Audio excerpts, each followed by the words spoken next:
আজকে ক্লাসের টপিক হচ্ছে factor income versus transfer income. তো আগে আমরা জেনে নেব ইনকাম আর পেমেন্টের মধ্যে পার্থক্য কী।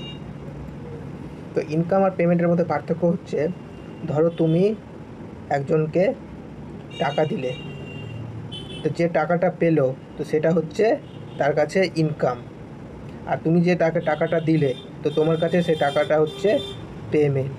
কথাটা বুঝতে পারলে? মানে যে যে টাকা তুমি অন্যকে দিলে তার কাছে সে টাকাটা হলো ইনকাম, কারণ সে টাকাটা পেলো, তার মানে কি তার কাছে একটা ইনকাম এলো, আয় এলো। আর তুমি তাকে কি একটা টাকাটা অ্যামাউন্ট দিলে, তো সেটা কি একটা পেমেন্ট গেল, তো সেটাই হচ্ছে পেমেন্ট। তুমি যাকে দেবে সেটা হচ্ছে পেমেন্ট, আর সেটাকে নেবে সে হচ্ছে ইনকাম। তো এটা আশা করি বুঝতে পেরে গেছো। তো আমরা সেই টপিকে আজকে পড়বো। তো ইনকাম আর পেমেন্টের কেন ওটা বোঝালাম, কারণ ফ্যাক্টর ইনকাম ট্রান্সফার ইনকাম সম্পর্কে যা আজকে বোঝাবো তা পেমেন্টের ক্ষেত্রেও তা একই প্রযোজ্য। যেমন ফ্যাক্টর পেমেন্ট আর ট্রান্সফার পেমেন্ট সেম একই লজিক এখানেও লাগবে। তার জন্য এটা বললাম ইনকাম আর পেমেন্টের মধ্যে তফাৎটা কী, এটা বুঝলে? তো চলো এবার গিয়ে পড়ি ফ্যাক্টর ইনকামটা কী। ফ্যাক্টর ইনকামটা হচ্ছে, এখানে লেখা আছে it is the income receive by the factor of production of rendering factor services in the process of production. তো আমরা প্রথমে পড়ি কি এই ফ্যাক্টর ইনকামটা এখানে বোঝাতে কী বলবো, এখানে বোঝাতে কী চেয়েছে। ফ্যাক্টর ইনকামটা কোনটাকে বলবো, যখন তোমার কাছে কোনো ইনকাম আসবে, সৎভাবে তোমার কাছে কোনো ইনকাম এলো, তো সেটা হচ্ছে তোমার কাছে ফ্যাক্টর ইনকাম। আশা করি বুঝতে পারলে। তো এখানে বলেছে factor services in the process of production. এই প্রসেস অফ প্রোডাকশন মানে কি, এখানে কি বলেছে তারপর লাইনে চলো, receive for providing factor services of land, labour, capital, enterprise. এই চারটা জিনিসকে নিয়েই হচ্ছে ফ্যাক্টর ইনকাম। এই ল্যান্ড মানে কি, তোমার কাছে ধরো ল্যান্ড আছে, তুমি সার্ভিস দিলে, সেই ল্যান্ডটা থেকে কী পেলে, তুমি ল্যান্ডটা থেকে রেন্ট পাবে। তো এটা কি তোমার কাছে ফ্যাক্টর ইনকাম। তুমি লেবার প্রোভাইড করলে, তো লেবার প্রোভাইড করা মানে কি, লেবার প্রোভাইড করা মানে হচ্ছে তোমার সেখানে তুমি ওয়েজেস গেন করলে। তারপর তুমি ক্যাপিটাল, তোমার কাছে টাকা আছে, কারোর কাছে ধার দিলে, সেখান থেকে কী পাবে, ইন্টারেস্ট। এবার এন্টারপ্রাইজ, এন্টারপ্রাইজ মানে হচ্ছে তুমি কোনো বিজনেস স্টার্ট করলে, সেই বিজনেস থেকে কী পাবে, প্রফিট পাবে। তো এটা কি হচ্ছে ফ্যাক্টর ইনকাম, বুঝলে তো? তো আমাদের ফ্যাক্টর ইনকাম বেসিক্যালি দ্য এই প্রোভাইডিং ফ্যাক্টর অফ সার্ভিসেস এটাকে নিয়েই মূল গঠিত, এই চারটা জিনিস নিয়ে। আশা করি বুঝে গেছো ফ্যাক্টর ইনকামটা কী। এরপর আমরা নেক্সট পড়বো এই ফ্যাক্টর ইনকামটা, এই যে এখানে বুঝালাম ফ্যাক্টর ইনকামটা কী কী নিয়েছে, ল্যান্ড নিয়ে, লেবার নিয়ে, ক্যাপিটাল নিয়ে, একটা হচ্ছে এন্টারপ্রেনার মানে আর এন্টারপ্রাইজ একই, এই দুটো একই। তো এই চারটা জিনিস নিয়ে তোমার মূলত ফ্যাক্টর ইনকাম। এরপর আমরা পড়বো ট্রান্সফার ইনকাম। ট্রান্সফার ইনকামটা কি, ট্রান্সফার ইনকামটা হচ্ছে যেটা তোমার এখানে কী বোঝাতে, it refers to the income receive without rendering any productive service in return. মানে কোনো সার্ভিস না দিয়ে যে টাকাটা তোমার কাছে আসে সেটা হচ্ছে তোমার ট্রান্সফার ইনকাম। এটা কী করে হলো, ধরো তোমাকে তোমার বাড়ি, তুমি যখন ছোটো ছিলে তো তোমার কোনো আত্মীয় আসলে তোমাকে কিছু টাকা দিয়ে যেত, যে টাকাটা দিয়ে যেত সেটা টাকাটা তোমার ফ্রিতে এলো, কোনো সার্ভিস ছাড়াই, তো সেই টাকাটাই হচ্ছে ট্রান্সফার ইনকাম। যেমন এখানে এক্সাম্পল হচ্ছে ওল্ড এজ পেনশন, স্কলারশিপ, যেগুলো এমনি ফ্রিতে পেয়ে যাচ্ছ, আনএমপ্লয়মেন্ট অ্যালাওয়েন্স সরকার যেগুলো দেয়, সাবসিডি, এগুলো হচ্ছে কি ট্রান্সফার ইনকাম। এই সাবসিডি মানে এটা কি, ধরো কোনো একটা, ধরো একটা হচ্ছে, ধরো একটা কুরকুরের প্যাকেট আছে, এই কুরকুরের প্যাকেটের একটা কোম্পানি দাম দিল 6 টাকা, এবার সরকার বললো আমি 1 টাকা করে এতে দেবো, 1 টাকা করে দাও, মানে 1 টাকা করে দিয়ে দিল। তো এখন কী হলো, 6 - 1 5 টাকা হয়ে গেল, কারণ কোম্পানি বলেছিল আমি 6 টাকাতে বিক্রি করবো। এবার সরকার বললো না আমি 1 টাকা দিয়ে দিচ্ছি, সেটার মূল্য 5 টাকা করে বিক্রি করো। তার মানে কি সরকার যে টাকাটা দিল সেটাকে বলছে সাবসিডি, এখন মূল্য হয়ে গেল 5 টাকা। তো বাজারে গিয়ে এমআরপি কত, এই 5 টাকাতে আমরা যেটা নিচ্ছি, তো সেই জিনিসটাই হচ্ছে সাবসিডি, বুঝতে পারলে? এরপর আমরা পড়বো তাদের মধ্যে ডিফারেন্স। তো ফ্যাক্টর ইনকাম আর ট্রান্সফার ইনকামটা কি, এদের মধ্যে পার্থক্যটা পড়বো। তোমাদের প্রথমে বললাম it is receive for rendering war doing any productive activity. মানে কি, পরিশ্রম করে যে টাকাটা তোমার কাছে আসে সেটা হচ্ছে তোমার ফ্যাক্টর ইনকাম। আর ট্রান্সফার ইনকাম হচ্ছে যেটা তোমার কোনো সার্ভিস ছাড়া বা কোনো পরিশ্রম ছাড়া যে টাকাটা চলে আসে সেটাকে বলবো আমরা ট্রান্সফার ইনকাম। তো ফ্যাক্টর ইনকামের তৃতীয় পয়েন্ট কী বলেছে, ইটস বাইলেটারাল ইন নেচার, আর 2 পার্টিস আর ইনভলভ। আর এখানে কী বলেছে, it is unilateral in nature, 1 party is involve. এখানে 1 পার্টি ইনভলভ কারণ টাকাটা তোমার কাছে ফিরে ফিরে চলে এলো। আর এখানে দুটো পার্টি, কারণ তুমি কাউকে টাকা ধার দিচ্ছ, সেটা সেখান থেকে ইন্টারেস্ট পাচ্ছ, মানে এখানে কি বাইল্যাটারাল হচ্ছে না, মানে দুজনের মধ্যে এটা সম্পর্ক চলছে না, তার জন্য এটাকে বলবো ফ্যাক্টর ইনকাম। আর এটা হচ্ছে তোমাকে দিয়ে দিল, কারো কারো কাছে লেনদেন বা কিছুর ব্যাপার থাকলো না, ফ্রিতে পেয়ে গেলে, তার জন্য এটা ইউনিল্যাটারাল। তারপর 3 নম্বর পয়েন্ট হচ্ছে it is included in national income.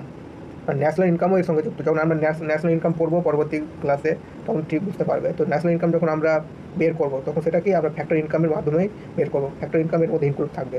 আর এখানে কি, এখানে কোনো ফ্যাক্টর, এখানে ট্রান্সফার ইনকামে কি, এখানে কোনো ন্যাশনাল ইনকামে কি, ন্যাশনাল ইনকাম এখানে কোনো থাকবে না। তো বুঝতে পারলে, ন্যাশনাল ইনকাম ফ্যাক্টর ইনকামের সঙ্গে জড়িত, আর ট্রান্সফার ইনকামের সঙ্গে নট ইনক্লুডেড। বুঝে গেছো? এক্সাম্পল বুঝি, যেমন রেন্ট, একটু আগে বোঝালাম কি ল্যান্ডটা রেন্টে দিলে তো সেখান থেকে টাকাটা পেলে, তো সেটা কি, সেটা হচ্ছে তোমার ফ্যাক্টর ইনকাম। স্যালারি, তোমার কাছে যে স্যালারিটা এলো, তো সেটা কি, সেটা হচ্ছে ফ্যাক্টর ইনকাম। তুমি কিছু সার্ভিস দিয়েছো, কাউকে বলে স্যালারি পেয়েছো, সেটা কি, সেটা হচ্ছে তোমার ফ্যাক্টর ইনকাম। আর এখানে কি চ্যারিটি, কেউ চ্যারিটিতে দান করেছে, গিফটকে তোমাকে গিফট দিল, মানে কি যেটা বিনা পরিশ্রমে পেয়ে গেছো, তো সেটা হচ্ছে তোমার ট্রান্সফার ইনকাম। আশা করি বুঝতে পেরেছো। এবার আমরা নেক্সট টপিকে আরেকটা জিনিস পড়বো, সেটা হচ্ছে স্টক অ্যান্ড ফ্লো কনসেপ্ট। তো স্টক কনসেপ্ট কী আর ফ্লো কনসেপ্ট কী, সেটা আমরা পড়বো।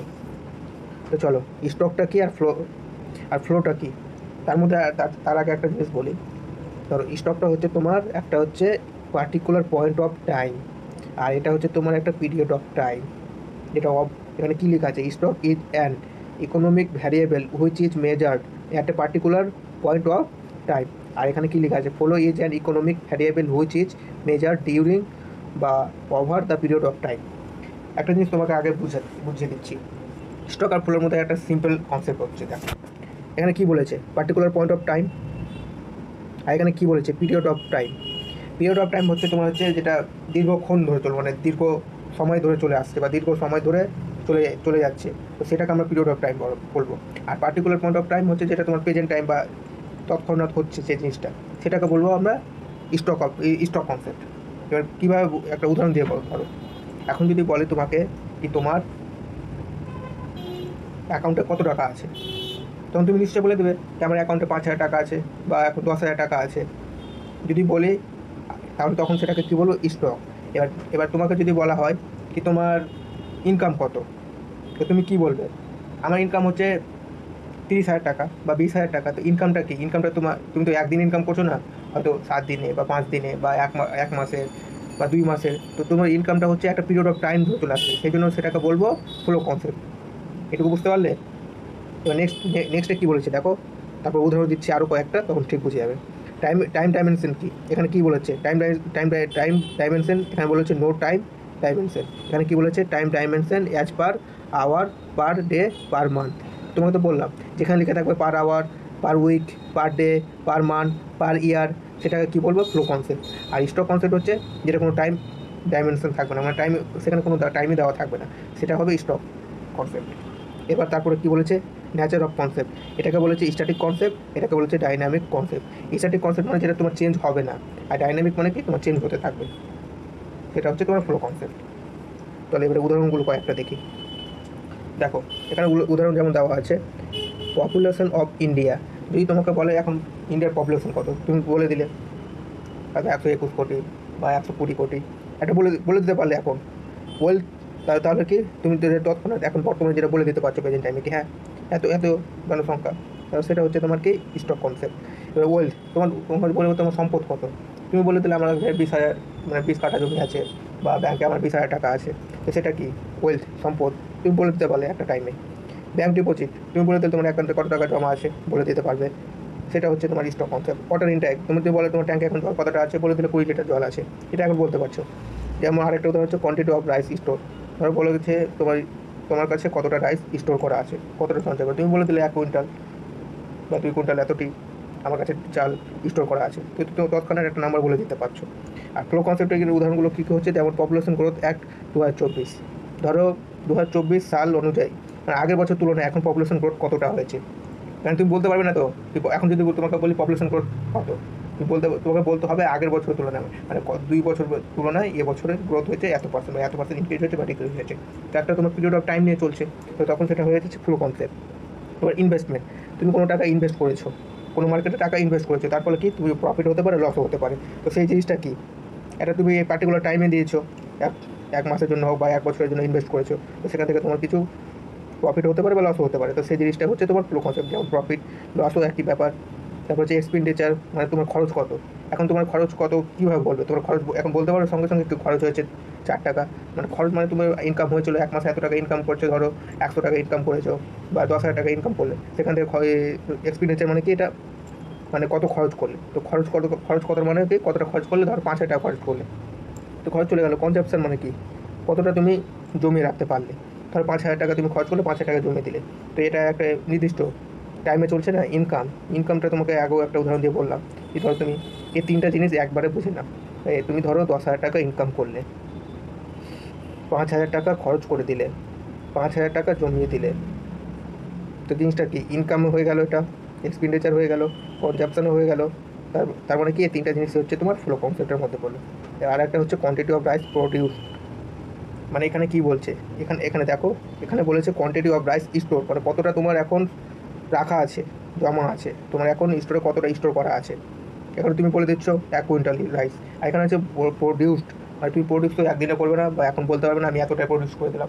প্রডিউস কীভাবে প্রডিউস হয়, তুমি পার্টিকুলার একটা টাইমের প্রয়োজন, কি আমি 2 মাসে এত কুইন্টাল চাল প্রডিউস করেছি, তার জন্য কি জিনিসটা হচ্ছে ফ্লো কনসেপ্ট।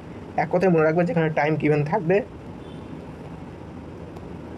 সেটা হচ্ছে তোমার ফ্লো কনসেপ্ট, আর যেখানে কোনো টাইম গিভেন থাকবে না, নো টাইম, সেটা হচ্ছে স্টক কনসেপ্ট। বুঝতে পারলে তো? আজকের ক্লাস এই পর্যন্ত।